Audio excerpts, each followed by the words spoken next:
دەسەڵاتی فڕۆکەوانی عێراق بە نووسراوی ڕسمی سەرجەم فڕۆکەخانەکانی عێراقی ئاگادار کردوتەوە کە بڕیاری پشکنینی فڕۆکەی بارهەڵگر تەنها لە فڕۆکەخانەی نێودەوڵەتی بەغداد هەڵوەشاوەتەوە. تاهیر عەبدوڵڵا بەڕێوەبەری گشتی فڕۆکەخانەی نێودەوڵەتی سلێمانی بە کورسات نیوزی ڕاگەیاند.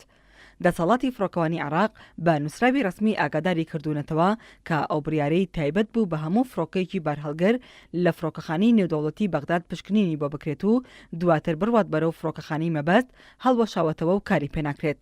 وتیشی دەسەڵاتی فڕۆکەوانی عێراق لە 24 ئەم مانگە بڕیارەکەی دەرکردبوو دەبوو لە یەکی ئایەرەوە بچێتە بواری جێبەجێکردنەوە.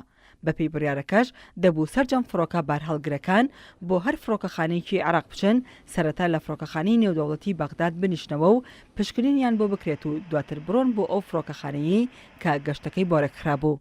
بەڕێوەبەری فڕۆکەخانەی نێودەوڵەتی سلێمانی ڕاشیگەیاند پێشتر دەسەڵاتی فڕۆکەوانی عێراقیان لە زیانەکانی ئەو بڕیارە ئاگادار کردبەوە چونکە بارگرانێکی زۆری دەخستە ئەستۆی کۆمپانیەکانی فڕۆکەوانی و تەنانەت هەندێکیان بڕیاری ئەوەیاندا بوو ئەگەر دەسەڵاتی فڕۆکەوانی عێراق سوور بێ لەسەر جێبەجێکردنی بڕیارەکەی سەرجەم کارەکانیان ڕاگرن.